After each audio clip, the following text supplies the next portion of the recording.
When Pope Francis was a young man and a teacher in Argentina, he didn't discourage his students from reading books that were considered inappropriate. He believed that as long as they developed a passion for reading, they would eventually move on to more challenging books. Another interesting thing about him at that time was that he knew the writer Jorge Luis Borges. And when one of his students would write an interesting short story, he would have the student send the story, or through him, send the story to Borges to give his thoughts on. Borges is a very important writer, not just in Argentina, but in literature of the last 50, 60 years. Borges wrote many fascinating stories, and one of them was The Gospel According to Mark, where you have a young man who lives in the city and goes to the country to spend it with his cousin. While he's there, the cousin has to leave on business, and the man is just left there with the gauchos, who are taking care of the cattle and the horses. They are uneducated and illiterate. The man finds a Bible and begins to read from the book of Mark. And he finds that the gauchos are just entranced by the story of Christ. And he reads and he rereads it to them because they insist that he does. And over time, they begin to look after him, they begin to pick up after him, and they almost treat him in a very holy manner.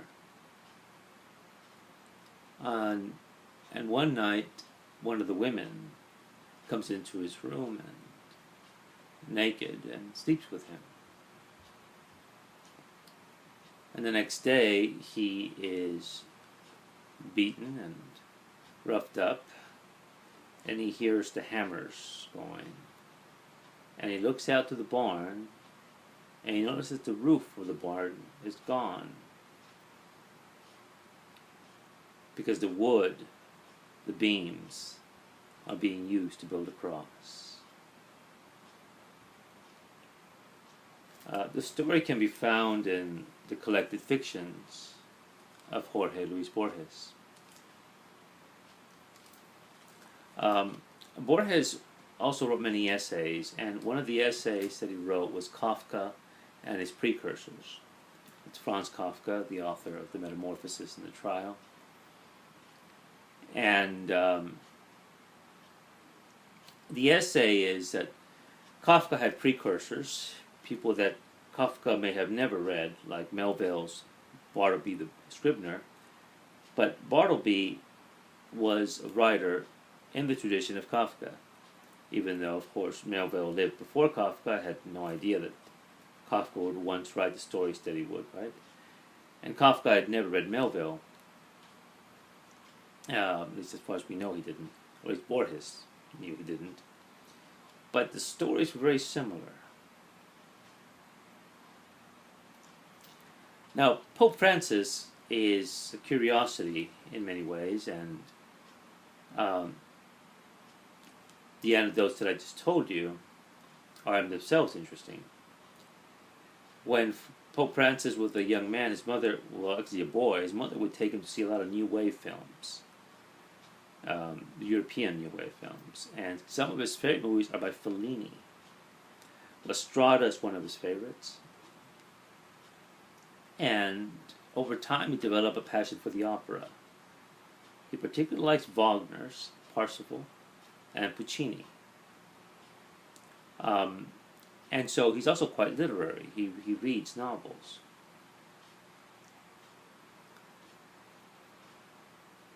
Now, the Borges connection is, again, just since he knew him, since he was a young man, and Borges was not.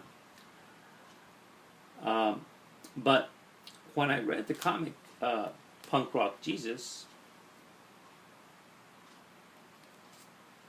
and I began to think again of its precursors. I do not know who Sean Murphy read, and or what films he saw. And of course, Sean Murphy is the writer and artist of this book.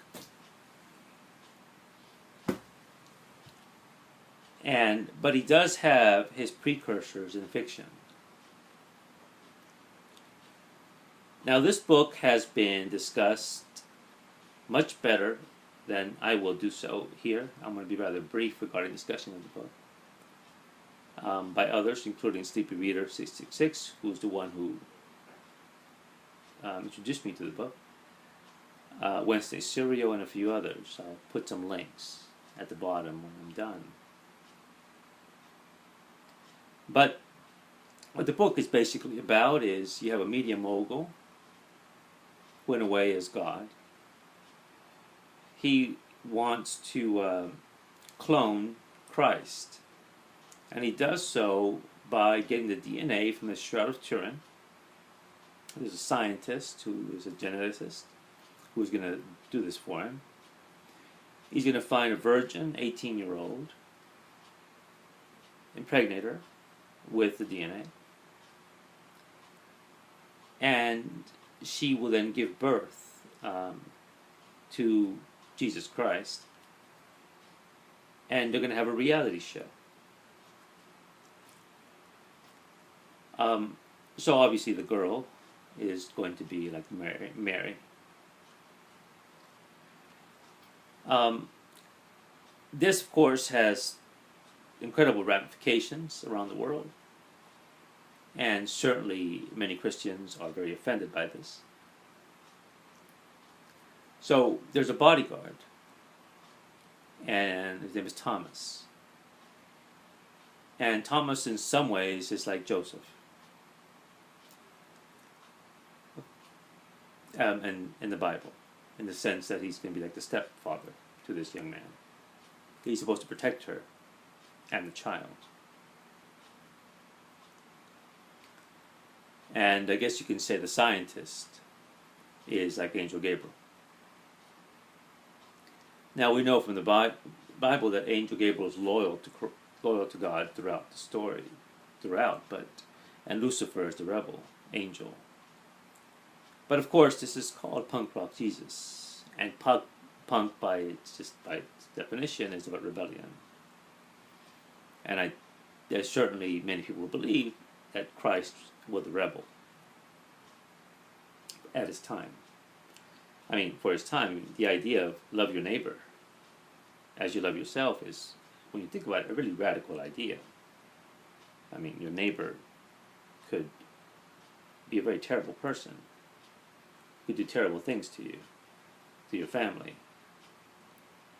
to you, and you still must love him. It's a very high standard, which, again, Christ followed through with it.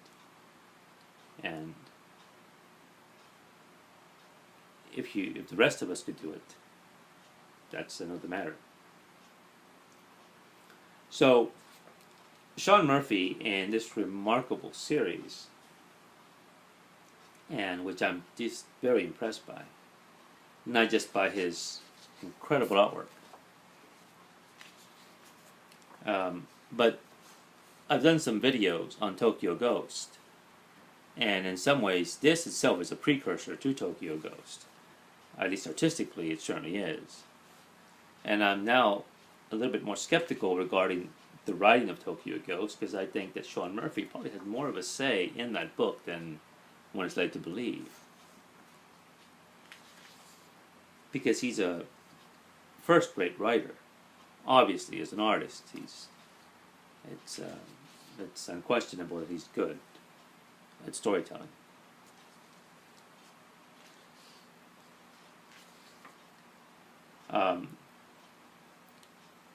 But basically, the story is you have celebrity, God, and money, and which are a strain, certainly, in American form of Christianity.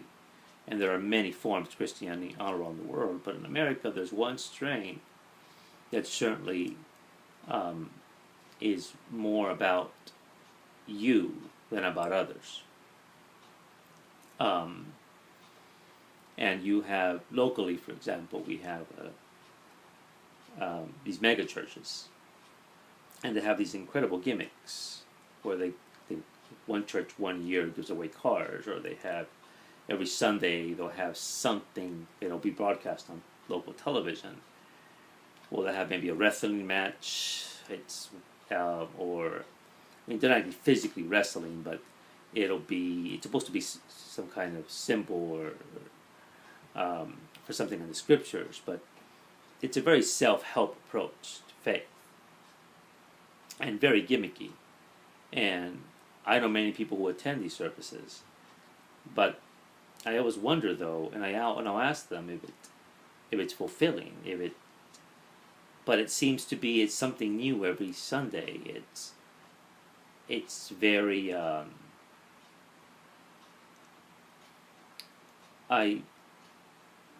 they seem to need something new all the time. Like on Wednesdays, for example, when people pick up their comics, they want something new all the time. And and our faith is a very complex and difficult thing. It's complicated and it involves a lot of dedication. And either you have it or you don't. And if you want to retain it, it involves a lot of self-sacrifice. And it's very difficult to do. But there is certainly in the United States a certain, again, strain of Christianity which suggests that it's not about others, it's about you. It's what can God, Christ do for you. And you have, again, these gimmicks, and you have the idea of money and God being involved, and materialism. And certainly in this story, Murphy catches on to this. And he just takes this to basically to its inevitability.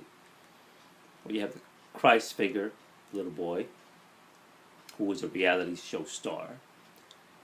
And even when he's in the womb of his mother, the media mogul says, Americans want a light-skinned Christ. We're going to make him light-skinned. We're going to give him blue eyes.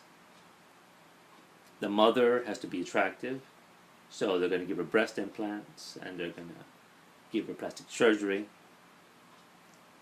And of course, this has terrible consequences for the mother. I mean, the mother just has a nervous breakdown over time. And her story is just utterly fascinating in this book, and what happens to her. And the bodyguard, Tom, is interesting because his history, Tom, again, the Joseph figure, whereby his background's interesting. He's Roman Catholic. His parents were killed by Protestants in Ireland. He was raised by his uncle. He joined the Irish Republican Army, which was a terrorist organization, but also it was a very nationalist organization, fighting the occupation of the English. So you have nationalities, identity, and religion tied in. And of course, as the story goes on, we learn more about Tom and his family. And it's not exactly what we expect to happen. I mean, we expect.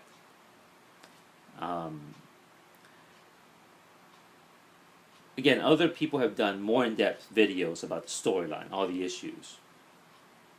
And I suggest just use caution in watching them.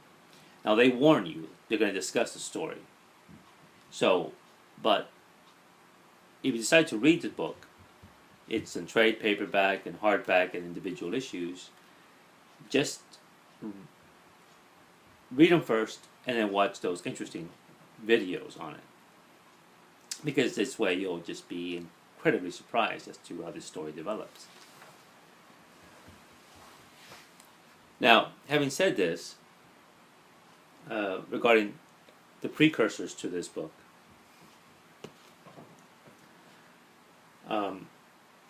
one of the earliest books that I read was, when I was younger, was The Last Temptation of Christ, by Nikos Kazantzakis.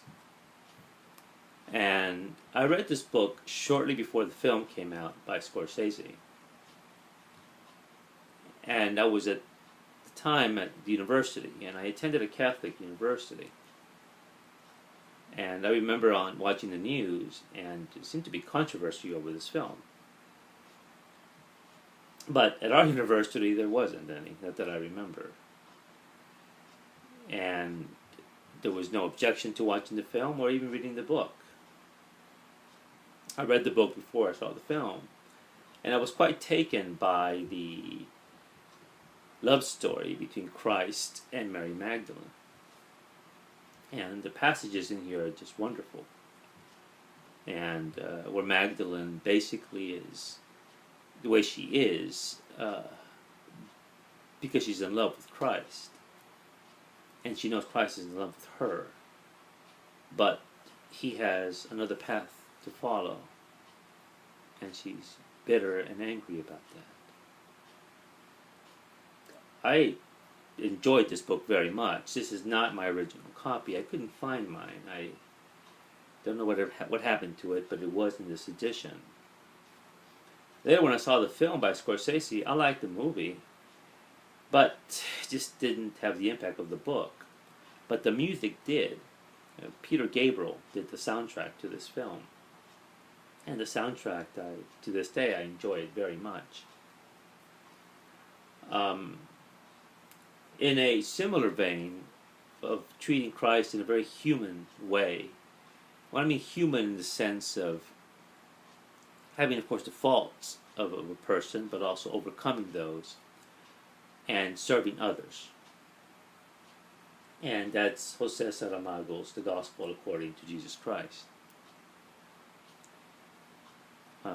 This one is even almost more, in some ways, some parts are more moving in this book than they are in The Last Temptation. And here, if you want to have similarities to punk rock Jesus, here God in this story is unsatisfied with the number of people who believe in him, which is basically the Jewish community. And so he wants to sacrifice his son to create Christians, so have a bigger following. Much like the mogul here just wants to have viewers and make money by this gimmicky way of basically cloning Christ. And again, the passages here between him and Christ and Magdalene are just wonderful. Another book is D.H. Lawrence's The Man Who Died. Now you probably know Lawrence from Lady Chatterley's Lover, a very controversial book when that was published. But Lawrence was a superb short storyteller and also a poet. And he was one of the first writers I read when I began to read fiction. And Lady Chatterley was one of the later novels I read. I read Women in Love, Sons and Lovers, and some of his short stories. But The Man Who Died is about Christ, who doesn't die on the cross, who just leaves, and he goes to Lebanon, and he meets a priestess of Isis, and for a brief moment experiences love and loves her. It's a very wonderful story by Lawrence. But if we want to get into more, I guess, the science fiction realm, like punk rock Jesus, there is Michael Moorcock's Behold the Man. We know Michael Moorcock from Elric and the Cornelius stories. But in Behold the Man, he has a man who travels back in time, a time machine, and he man who wants to study and be there with Christ. And the story itself is just, well, when he goes back in time and meets Christ and his family, it's quite shocking. Now, this here is The Unknown Worlds of Science Fiction. This was, I think this was only 6 issues, which was just said, and it was canceled. It was a science fiction magazine.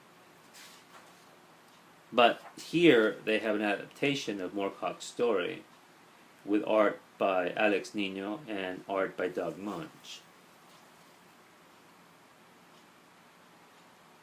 Now, on a side note, now that I see Alex Nino's art, it's been a while, the artist of Doctor Strange, I knew his artwork looked familiar, and I couldn't, where have I seen that art before? And it's very similar to Alex Nino's. So this is the adaptation of Behold the Man. It's really a novella. It's rather, I think it's under 200 pages.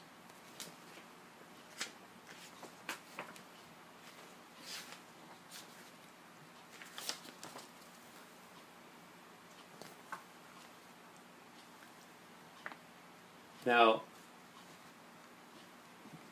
the other science fiction novel is Live from Golgotha by Gore Vidal.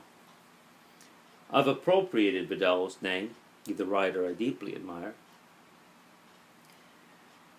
And in Live from Golgotha, NBC News, or NBC, has acquired a time machine, and they, of course, want to travel back in time as soon as they get the machine to what time in history would be a ratings boom, the crucifixion. Now, unlike all these books here, this one has a lot of humor. And it's just, just extremely funny.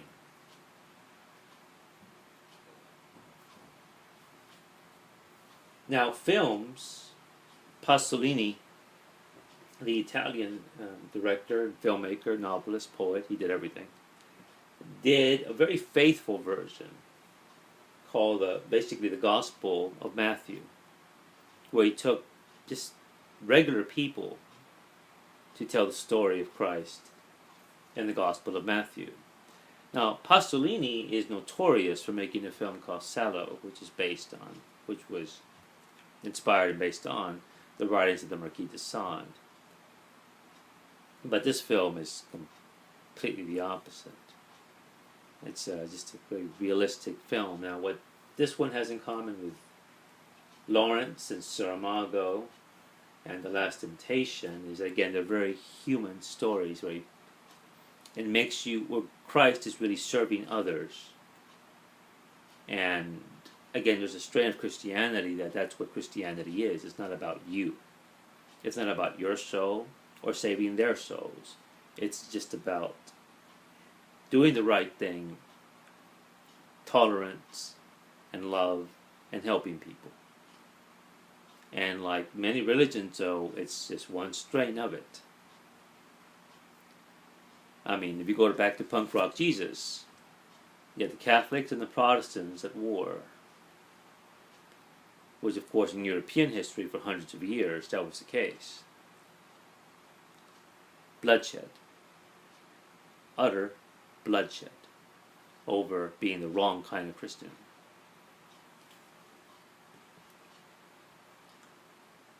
But one thing I think many will agree, the wrong kind of Christian was maybe Thomas Jefferson, who was not a Christian.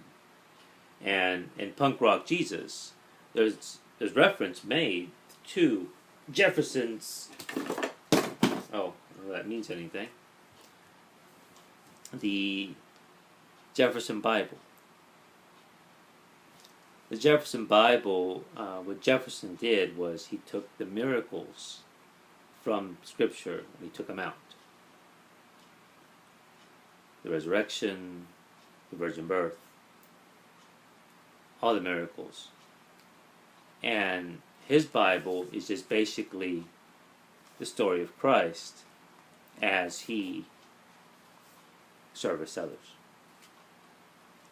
and looked after other people.